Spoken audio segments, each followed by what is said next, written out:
Bonjour à toutes et à tous, ravi de vous retrouver. Je me trouve aujourd'hui en bonne compagnie de Franck Pruvot.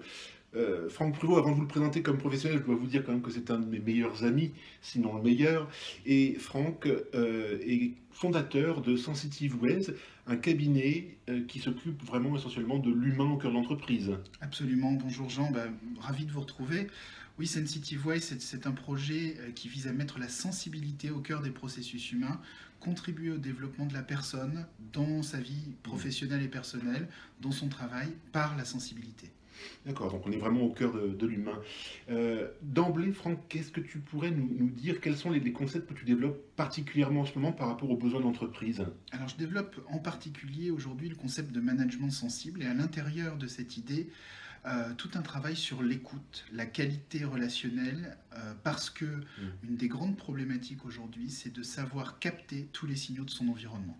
Et la clé, je crois, pour un manager aujourd'hui, c'est de développer ce que j'appelle l'art de la présence, le fait de pouvoir être pleinement disponible à ses collaborateurs, à l'autre, à ses clients, pour être attentif à leurs besoins, pour capter ce qui est dit, mais aussi ce qui n'est pas dit, et pour pleinement y réagir.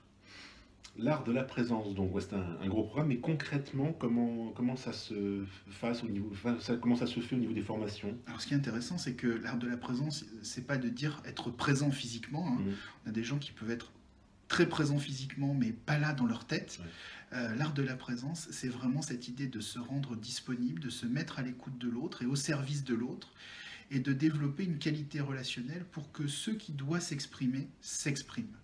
Alors ça passe par de l'attention, ça passe par l'écoute avec tous ses sens de ce que l'autre a à nous apporter, le décryptage des signaux, et puis cette capacité à se vider, entre guillemets, de tous les parasites qui continuellement perturbent la communication, par exemple les soucis qu'on peut avoir personnels, par exemple l'ego qui souvent nous empêche d'être pleinement réceptif à ce que l'autre a à nous apporter, parce qu'on a une idée peut-être qu'on croit meilleure, mais qui n'est pas plus collaborative.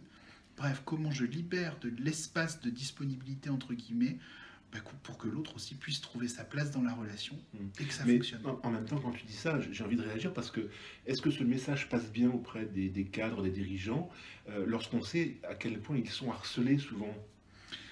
Il passe à partir du moment où on explique que ce n'est pas une question de temps, mais que c'est une question de qualité relationnelle. C'est-à-dire qu'il ne faut pas plus de temps pour être plus disponible, il faut simplement travailler sur une attitude de disponibilité. D'accord, ouais, je vois.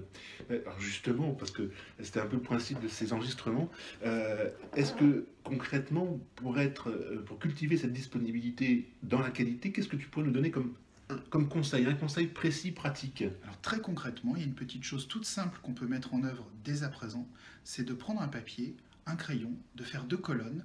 Dans la colonne de gauche, on note tous ses ennemis, tout ce qui nous empêche de nous mettre à l'écoute, de nous rendre disponibles.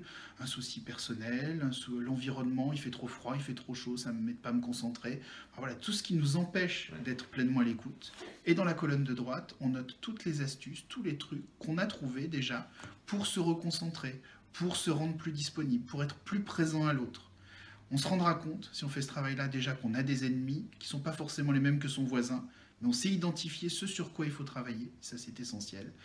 Et on se rendra compte aussi qu'on a déjà des solutions à portée de main qu'on peut mettre en œuvre quand on sent monter les difficultés de communication. Au moins c'est clair. Merci en tout cas Franck pour ce témoignage. Merci pour cette ouverture à la qualité et à la présence. En tout cas le défi nous est lancé et évidemment je vous invite à ne pas trop tarder dans la qualité et dans l'écoute à prendre ce papier, à effectuer ces colonnes et puis on y va pour la présence. Merci, à bientôt, au revoir. Merci.